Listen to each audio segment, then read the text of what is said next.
for as good as this year was for books, I equally read some horrific books as well.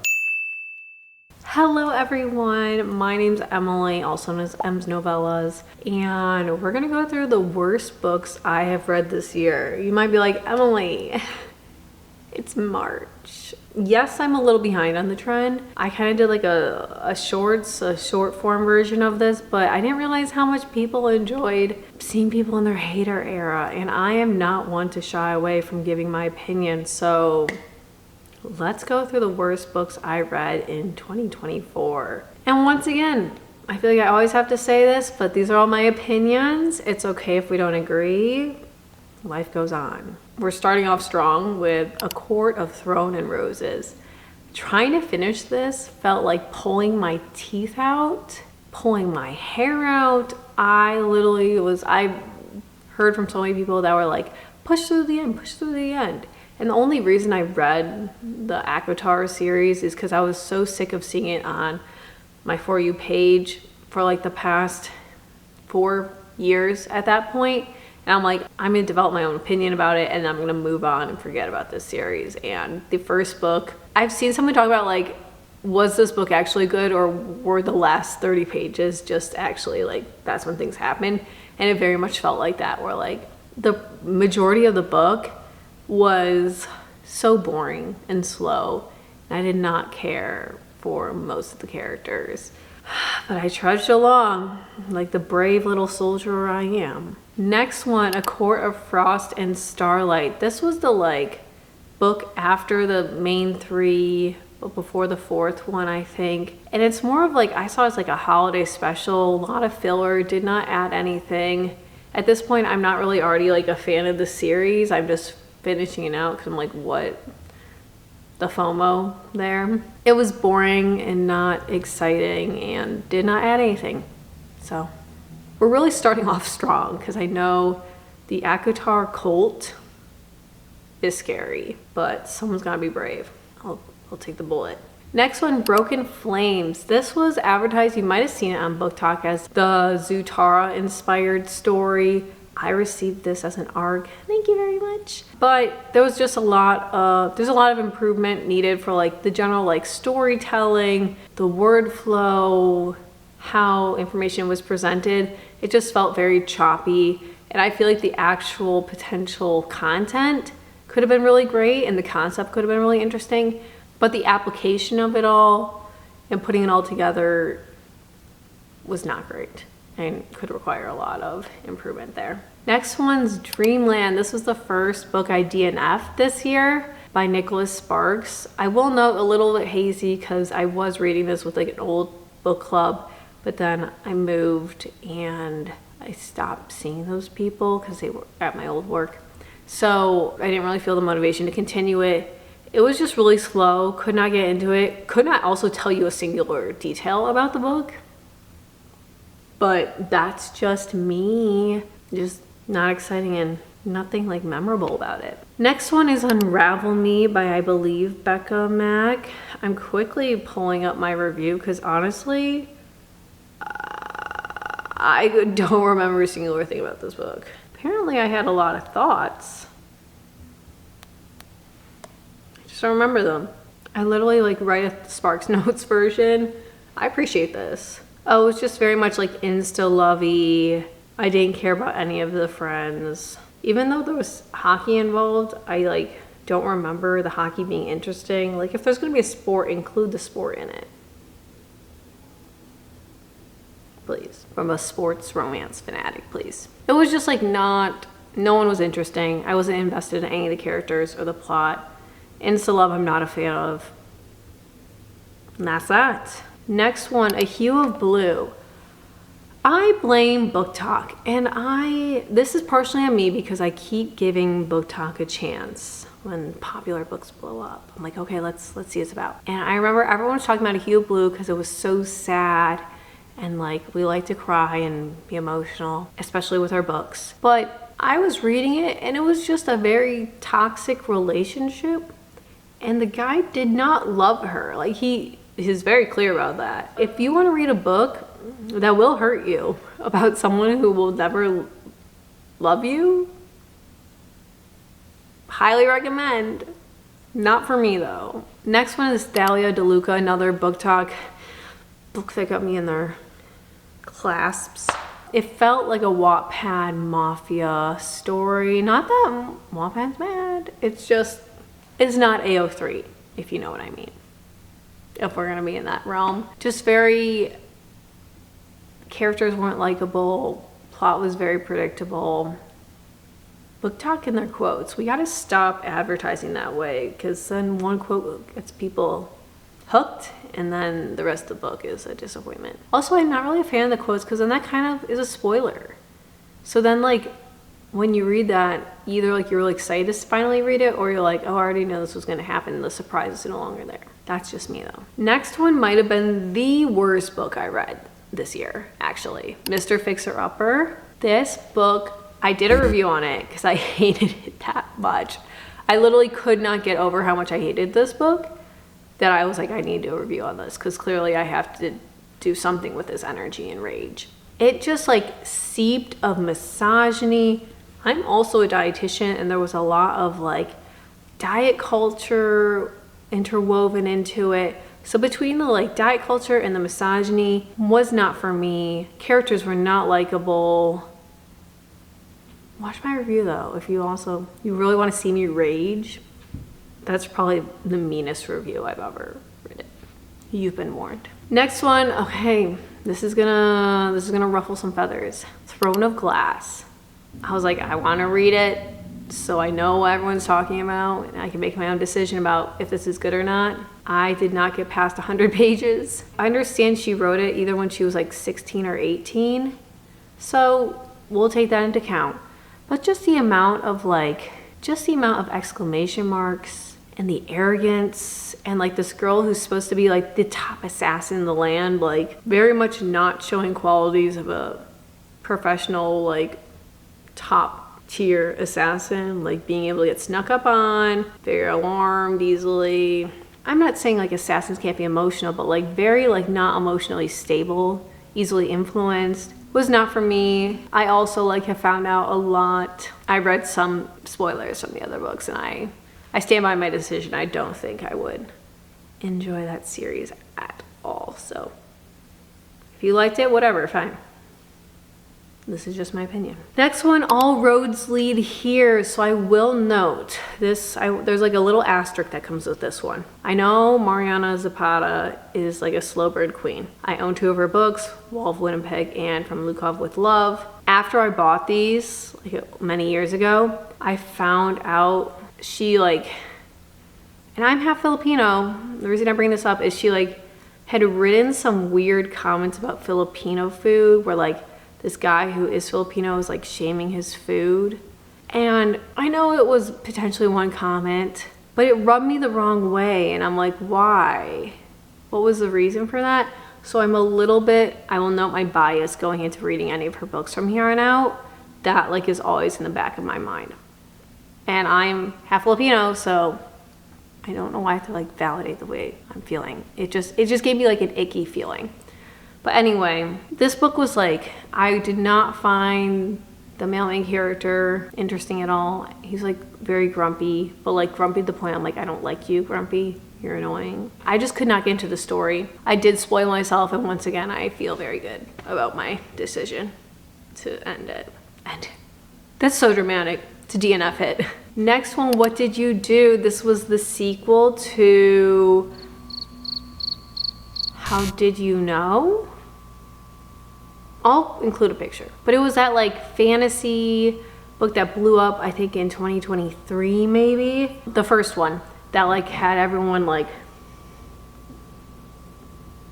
freaking out, running around with their heads chopped off because of the plot twist. That like one girl's reaction literally like blew up this author's career. And I enjoyed the first one. I thought it was really interesting world building. The plot twist was crazy. The second one felt like a completely different author was writing it. It was like way more graphic. The characters did not feel like themselves. I was like, we have truly lost the plot. Not for me. I'm probably gonna read the third one because it's the finale, just because I'm like, how can we even like resolve whatever's happening here?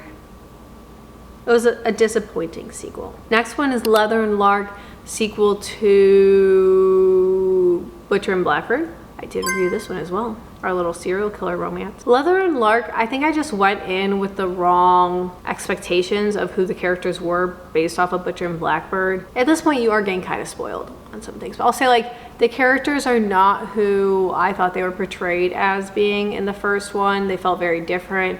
It felt kind of similar to the first one, but worse. I just didn't like the characters. So, like, if I'm not invested in them, I'm not gonna like them as much, you know? Next one's The Annihilator. I have such strong feelings about this one. It's the 5th story of the Darkverse series. You might have seen it from like Predator, Reaper, Emperor. What's the 4th one? I want to say like Smasher, that's not right. But the like mafia-esque series that blew up. This is the 5th one. It follows a new couple and I hate the main character so much. It's kind of giving like Zayd Meadows, I think his name is, vibes, like haunting Adeline, which I did not like him. Similar vibes. I don't know if I'd say as bad, but like similar energy where I just could not stand him and I thought he was like the worst. And I feel like the girl was just a victim of Stockholm Syndrome. And I stand by that. So it was a rough read. All overall. Next one, okay, I'm sorry to my book club members, I'm throwing The Duke and I on here. And it's only because, one, I don't enjoy historical romances where obviously, like, I know the era we're writing in, like, women are seen more as like objects and need to be the mothers and the childbearers, and like I'm all for the like strong independent character who challenges that, but just like being in that mindset and world and environment, I'm like, we already are struggling enough current day as it is, where like our politicians are trying to push us back to that. Like, I don't need that more in my life. Also, there's like one very specific scene, if you've read it, you know what I'm talking about, that I very much do not agree with, and I think it was written very terribly, and that like tainted a lot of the book for me. I've also never seen any of the,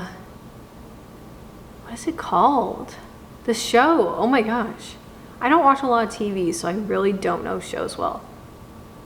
Bridgerton, there we go. I also have never seen any of the Bridgerton, but I know the main spoilers, mostly couples. Next one, Expiration Dates. This one,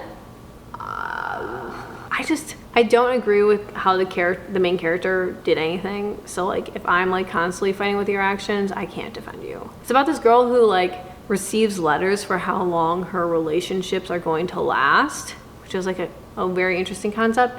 And just the way she handled it, I would not agree with. The main love interest, it felt like almost cliche, but poorly done. I like saw what they were going for, but it could have been handled, I think, better. Also, just like I did not vibe with the main character, and that's fine. Next one, Scorpion, another book I found on there. This was advertised as being like two best friends who get separated, but then he hires her to be his bodyguard. Very cool, like power dynamic there, where like she's the like fighter and he's like the damsel in distress.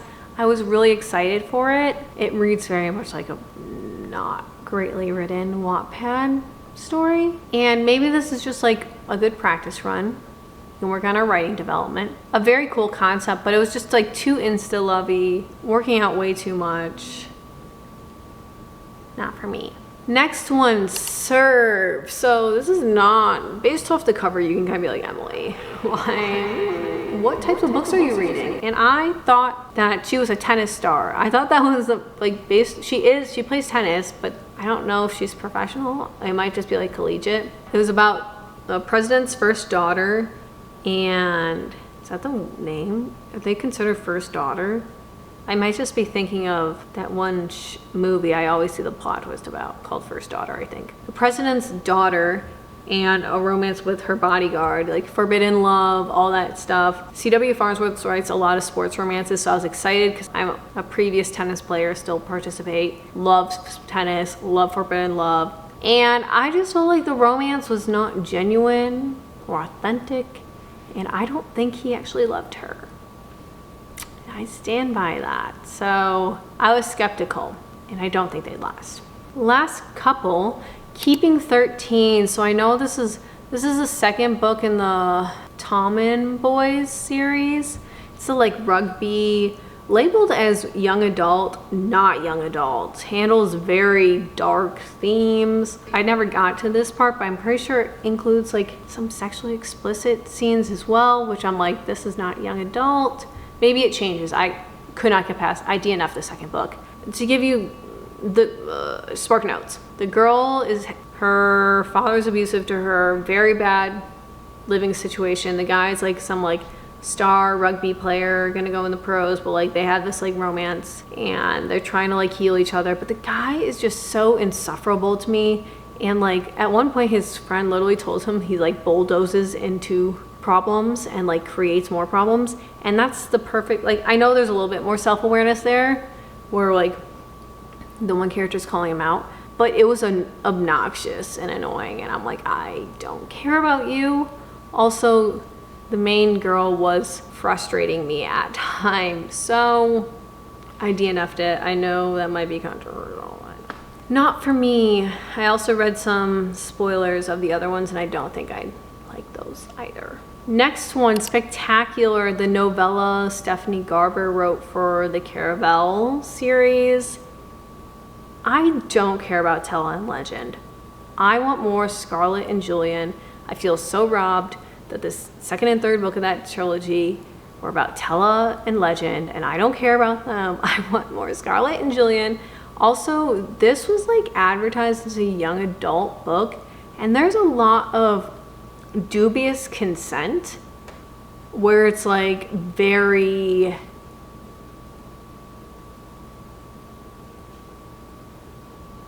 let's say an omission. There's definite omission of information that makes this very sketchy and borderline potentially not consensual. So I think it was just like handled very poorly with marketing. Like, this is a young adult book. This should not be written this way. Also, with what you know I'm talking about, it's never clear what someone knows. I'm trying to make that, I don't want to like go into the specifics in case you do want to read it, but it's just not clear, and that's a problem. Next one, All by My Elf. Oh my gosh, you guys. All I'm gonna say is this is a romance. It's a little novella, part of that like little 5 Amazon novellas that like Allie Hazelwood, Tessa Bailey, and a couple others participate in. The romance happens in a refurbished Wienermobile. I'm not joking. It is that. And it was just not... It's tough to do with, well, I'm not gonna lie. Allie Hazelwood, she knocked her novella out of the park. Hers won't be found nowhere here. However, All by My Elf, let's kick it out. It was bad. It was really bad. I'm like, what am I reading? Let's get out of here. Okay, this next one's a reread because I was like going back and scrolling through all of the stories I've read as I've been tracking for like the past 5 years on Goodreads at least, and like I think Storygraphs I started soon after, but just scrolling through, and I saw in like 2023, 2022, I gave a Colleen Hoover book. Also, is she retiring writing? One can hope. But way back when, you guys, I've been in the trenches. I read a lot of Colleen Hoover books, and I was like, why do I keep doing this to myself? The like start when I like 2020 when I got back into reading. All Your Perfects. I'm gonna spoil it. So if you don't want to be spoiled, skip ahead like 30 seconds to a minute or so. I excuse cheating. Literally, it's about a couple who's not doing well, infertility issues, that's like affecting like their relationship, obviously, their sex life. And the guy like is so upset and sees his wife and like a coworker and like hooks up with her. And I somehow excused that in my review, so I like rage reread it. And I'm like, no, this is not excusable. So I knocked it from like I think a 5 to a 1. Why did I give that you know what? I've redeveloped my taste over the years. But I rage read that and I'm like, this is not okay. He's trash.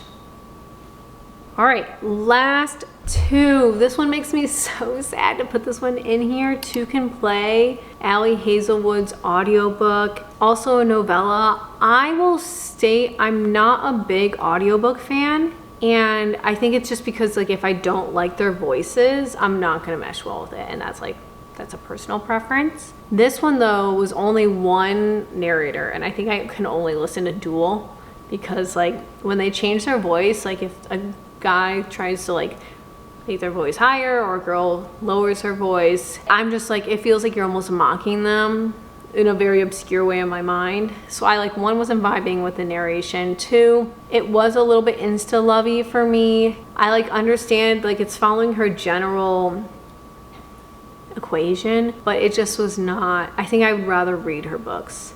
Although I say that as I know I'm going to listen to the audiobook of Deep End. I already read Deep End, by the way. Go watch my review, it's great. But we'll see how the audiobook goes. I don't know, it just, I think Allie Hazelwood's books are maybe ones I want to read. Because there are some things that like now stand with me. I'm like, wow, she's dropping like a lot of F-bombs. Is this how many she normally drops? Or like, it might be also just because it's a novella. I'm like, but she did so well with her like holiday novella. So I don't know, just was a miss for me. And then our last one, Merry Ever After, one of the novellas. This was Tessa Bailey's. I just am not a fan of Tessa Bailey's writing for the most part, actually, for quite all of them. My friend told me I would not like this, and she was correct, but I kind of read it to just, I'm like, what does she think I don't like? And it's very much to like, big, strong, burly man, minimal words, want woman, give me woman, like that. And she's so small, and like, no one's ever looked at her this way, and I'm just not into that dynamic when he's like ginormous and he like roughs her up, not like in a consensual way. I'm not into that, and that's why I no longer really read Tessa Bailey books. Unless she has changed that recently, I don't know. Last one I read, the last book I read, how did that not get in here? Fangirl Down, how did that not end up in my list, actually, speaking of which? Because that was the bad boy golfer. I know. Book, and that was not, that was giving you X golf. Anyway, sorry it's a little late, guys. This year I'll make sure to be a little bit more timely, but I didn't know so many people enjoyed these, so I'm like, let me go in my little hater. Let me put my hater cap on, and let's get into it. Let me know, what are the worst books you've ever read? What are some books I should read that you think I might like? Or what books should I steer clear of based off of these books I didn't like that you don't think I'll enjoy? Let me know. Otherwise, thanks for watching. Make sure to subscribe so you don't miss any videos from yours truly, and then follow me on Instagram, TikTok, Goodreads, Storygraph.